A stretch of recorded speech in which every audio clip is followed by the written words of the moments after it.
contacto ahora con de inmediato con la ministra de la Mujer y Equidad de Género, Isabel Pla, que era de la casa. Nosotros, yo lo he dicho, Combinación Clave ha instalado varias personas en el gobierno.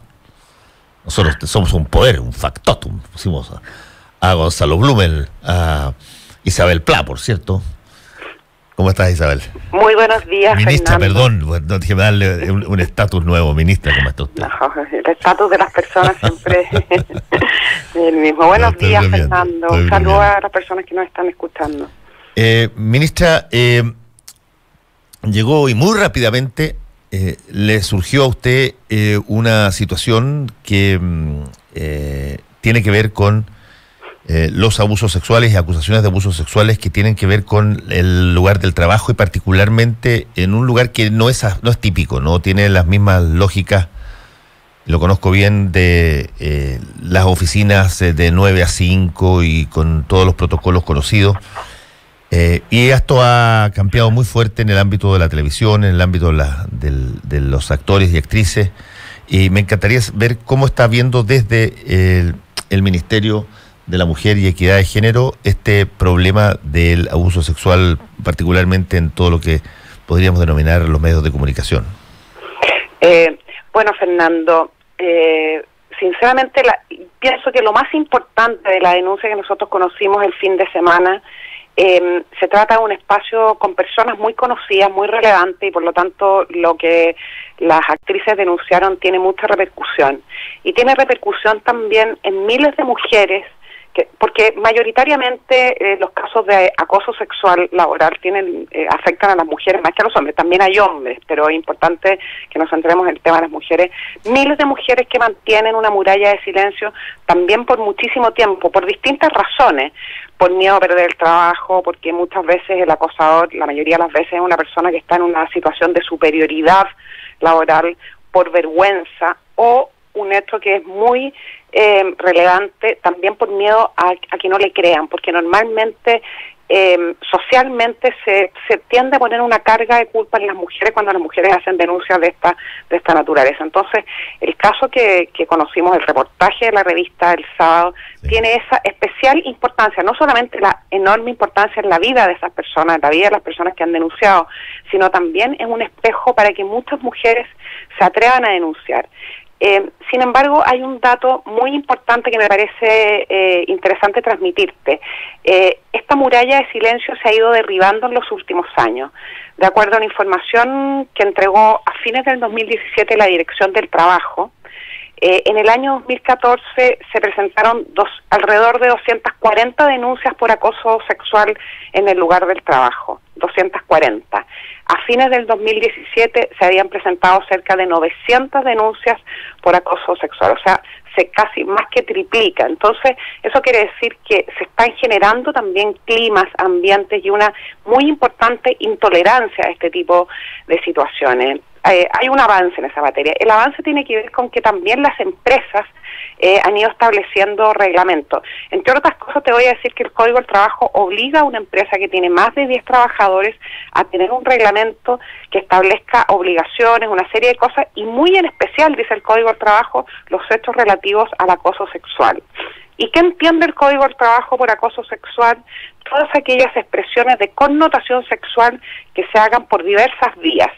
Hoy día tal vez es incluso más fácil probar porque hay un elemento que se llama WhatsApp, que se llama teléfono, que va registrando una serie, porque muchas veces también los acosadores transmiten a través de esa vía sus expresiones. Entonces, creo que por una parte el país está pasando de este país que toleraba abusos, que toleraba acoso, que ponía toda la culpa en los hombros de las mujeres, a un país intolerante en esta materia y muy, muy sensible respecto de la dignidad de las personas. Y por otra parte, también las empresas, las organizaciones en general han ido entendiendo lo importante que es regular esto, establecer reglas claras, que quede claramente establecido qué va a ocurrir si alguna persona, un trabajador o una trabajadora, hace una denuncia de esta naturaleza, y entonces eso va creando un clima que derriba esta muralla, que es una muralla que nos avergüenza. Creo que debe dar mucha vergüenza que sepamos que existen personas que son acosadas en su lugar de trabajo, lesionadas en su dignidad y que tengan que permanecer en silencio por miedo. Sí, hay varias cosas ahí que usted ha dicho que son bien interesantes. Una de ellas tiene que ver con el que la empresa, como usted dice, particularmente si tiene muchos empleados. Sobre 10 trabajadores. Claro, y si es que el acoso, el abuso ha sido durante mucho tiempo, de acuerdo a los testimonios, no puede hacerse la lesa, digamos, o sea, suponiendo que se haya conocido. No, es que el Código del Trabajo es bien claro en esa materia. Le dice al trabajador que puede, que tiene 2 vías para denunciar. Una vía es denunciar ante la propia empresa, que tiene a su vez la obligación de en un plazo muy claramente establecido denunciar a la Dirección del Trabajo. O el trabajador puede también denunciar, la trabajadora puede denunciar directamente ante la Dirección del Trabajo. A veces ocurre que la persona a la que quiere denunciar es el empleador. Por tanto, es absurdo que va a ir a denunciar al propio empleador que la está acosando, entonces va directamente a la Dirección del Trabajo. Y los plazos son muy claros. Me parece que el Código del Trabajo establece hasta 30 días como máximo para realizar una investigación que arroje datos claros, en fin. Y además, ha habido un trabajo de preparación, de capacitación para los fiscalizadores de la Dirección del Trabajo, que son un grupo de personas que se está especializando en este tema y por tanto tiene las competencias y va teniendo herramientas para investigar, para recoger testimonios, para contrastar testimonios. Entonces, es un poco más fácil de lo que uno se pudiera imaginar, porque creo que muchas personas, mujeres que temen denunciar porque creen que va a ser imposible probar, entonces es importante también darles la confianza a esas personas de que pueden hacer su denuncia, que confíen en la Dirección del Trabajo y también que confíen en sus propias empresas, que como te digo, tienen la obligación de establecer un reglamento que contemple este tema en particular, que es el acoso sexual. Ahora, misma cosa para... Sí, y hacer una pregunta respecto de... ¿qué es lo que se entiende, por ejemplo, porque he escuchado a varias personas que han estado a cargo de medios de comunicación o han estado a cargo de empresas y que han señalado que nunca supieron nada de esto? ¿Qué es lo que se entiende, por ejemplo, por conocimiento? ¿Qué se necesita? ¿Necesita que haya habido denuncia formal, que haya habido rumores, que haya habido Se necesita la denuncia formal de la afectada. La afectada tiene que denunciar formalmente ante la dirección de su empresa o ante la Dirección del Trabajo.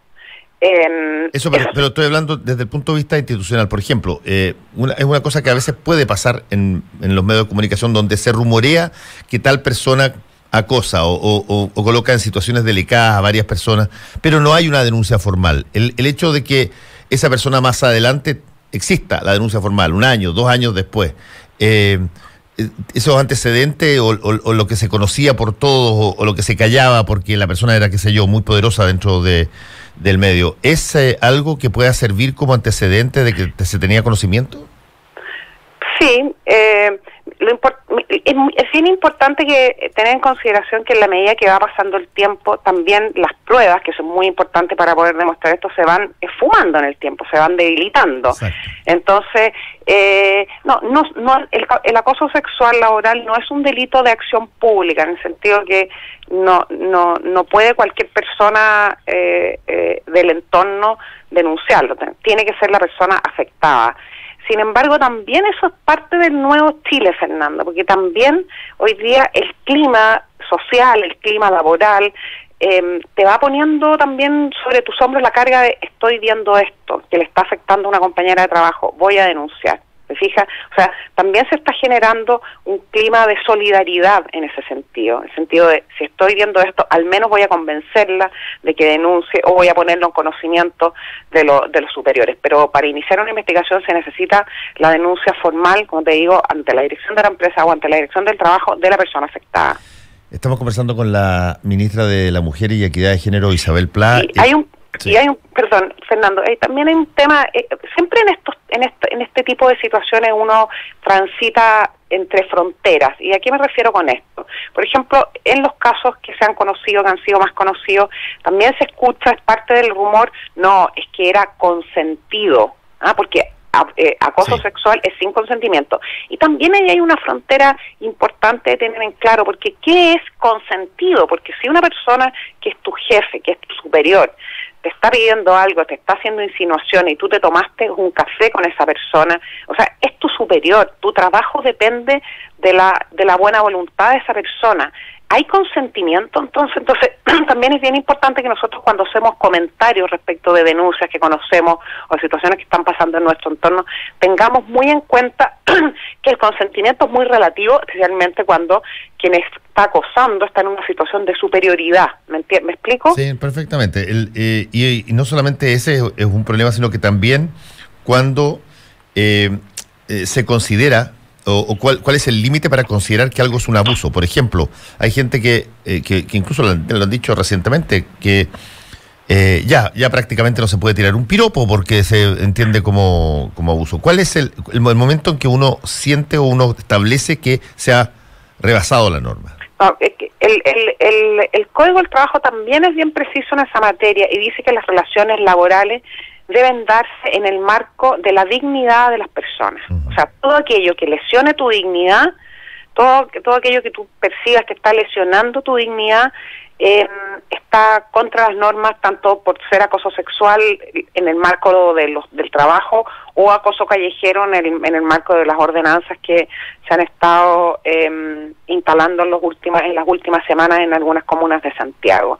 Entonces, yo pienso que los adultos tienen bastante claro qué elementos, qué expresiones son aquellas que lesionan tu dignidad. Lesionan tu dignidad todas aquellas que son primero sin consentimiento y que traspasan tu intimidad, o sea, que llegan hasta tu intimidad, porque la sexualidad es de la mayor intimidad, no puede haber nada más privado que eso. Entonces, todas aquellas expresiones que quieren alcanzar ese espacio privado tuyo y que son sin consentimiento, son en general expresiones que lesionan la dignidad de las personas y las amenazan de alguna manera. Estamos conversando con la ministra de la Mujer y Equidad de Género, Isabel Pla, en el ámbito, por ejemplo, de los medios de comunicación. Ayer conversamos con el presidente de SIDARTE, Ignacio Achurra, y él señalaba que se están cambiando los protocolos, por ejemplo, en cosas bien específicas que antes no se les daba ninguna importancia. Por ejemplo, en todo lo que son áreas sensibles donde pueda darse el acoso. Por ejemplo, los castings, es decir, Claro. ¿cuál es la razón por la cual alguien escoge a una persona o a otra? Las escenas que tengan, qué sé yo, escenas de cama o escenas que son más íntimas, ¿puede el actor o actriz invitar a que vayan personas de confianza como testigos a participar? Te puedo poner un ejemplo que también es bien práctico y no tiene que ver con el mundo de los medios de comunicación, que son las consultas de los ginecólogos. Ajá. En donde también muchas veces han habido denuncias. Muchos ginecólogos en el mundo público y privado, y tal vez la mayoría, están hoy día realizando sus exámenes con otras personas, con la enfermera, con un enfermero, o sea, con testigos en la sala de examen.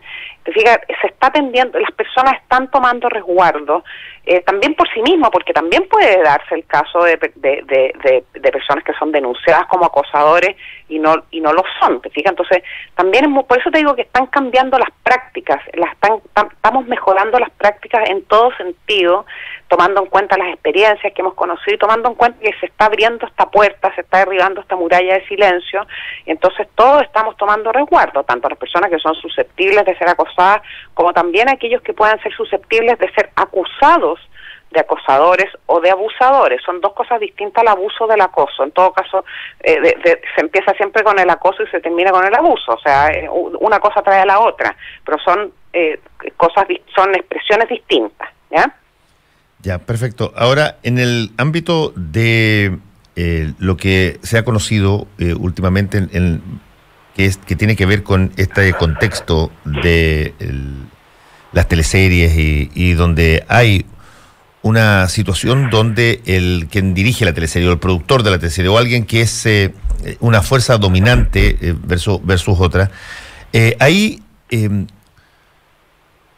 surge una situación que puede ser hasta una media equívoca, que tiene que ver con, y se ha visto en el caso de Herval Abreu, se ha visto cuándo, en qué momento si es que no hay queja de la persona, porque la persona está asustada, por ejemplo, o la persona quiere la pega, como usted mismo dijo, pero alguien advierte que las cosas están medias raras, ¿puede una tercera persona denunciar aquello? Bueno, en el marco de los protocolos que están ajustando los reglamentos de las empresas, eso podría estar incluido en el reglamento. Porque, como te digo, el acoso sexual no es un delito, el acoso sexual laboral no es un delito de acción pública que puede hacer la denuncia de una tercera persona. Pero varias instituciones en sus reglamentos lo establecen. O sea, si alguna persona del entorno de la acosada está advirtiendo, o sea, también las empresas se están poniendo en esa situación y lo están incorporando en su reglamento, y a mí me parece que es bastante sano eso, porque ayuda también muchas veces a poner fin, a cortar una situación que la afectada no se atreve a denunciar, porque por lo mismo que tú estás planteando, te fijas, por temor a no acceder a un espacio laboral, por temor a perder su estatus laboral, por temor a ser también estigmatizada por su entorno. Eso es una cuestión muy dolorosa cuando una persona, una mujer, es estigmatizada por su entorno, te fijas, porque, oye, ¿cómo acusaste a fulano? Es una persona que te dio la oportunidad laboral, es una persona que te ha promovido, te ha dado oportunidad y tú lo estás acusando. ¿Me entiendes el clima que se genera? Sí, no, perfectamente. Y más aún cuando las personas que, entiendo yo, tienen patologías constantes de abuso, son hasta cierto punto como Dr. Jekyll y Mr. Hyde, tienen para un montón de personas una imagen extraordinariamente afable, buena persona, fantástica, y en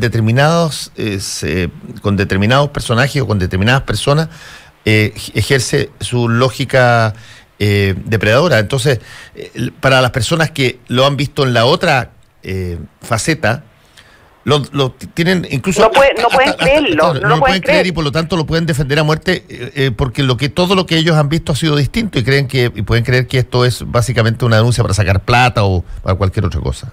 Bueno, esto pasa mucho.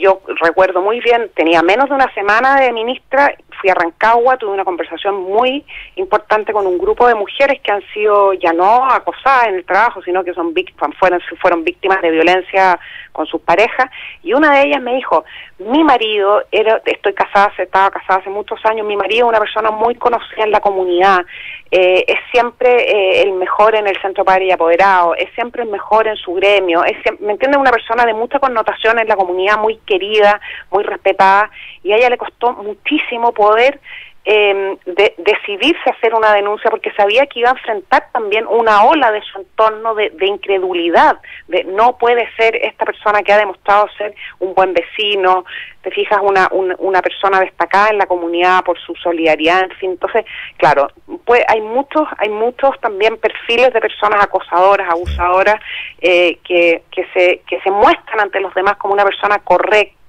solidaria, en fin, y eso es muchísimo más difícil. También pasa en los casos de abusos sexuales. Bueno, muchos abusos sexuales que han tenido lugar en la iglesia también han afectado a sacerdotes que son personas de especial connotación pública, ¿te fijas? Entonces la opinión pública dice, no puede ser, esta persona me casó, esta persona bautizó a mis hijos, me comprende. Entonces, sí, claro. Por eso que yo también creo que es bueno dar buenas noticias, en el sentido que esa muralla de temor se está empezando a derribar. Creo que es muy importante tener presente de qué manera se han multiplicado las denuncias de acoso sexual laboral. Pienso que no tiene que ver con que haya más acoso sexual en el trabajo, sino que las mujeres que están afectadas o los trabajadores que han sido afectados se están atreviendo porque sienten que hay reglamentos, que sienten que hay reglas, que sienten que hemos establecido un estándar de convivencia social, Fernando, que ya es de absoluta intolerancia a este tipo de situaciones. Ministra, finalmente, para aclarar, una de las cosas, de las características de esto es que funciona muchas veces entre exclusivamente dos personas, el acosador o el abusador y la víctima. lo que hace difícil la prueba, si es que uno no tiene, qué sé yo, no está grabado, no tiene la posibilidad de haber generado algún tipo de situación más objetiva. Y en eso también se basa el poder del mismo abusador, en que es tu palabra contra la mía. Y la segunda variable es, ¿qué ocurre con alguien que se descubre que acusó falsamente? Bueno, respecto del acoso sexual laboral, hay penas también para aquellas personas que hayan acusado falsamente. Ahora, la experiencia que nosotros tenemos y que hemos recogido, ayer conversé largamente con un abogado especialista en este tema, me dice que normalmente el acosador no acosa a una sola persona.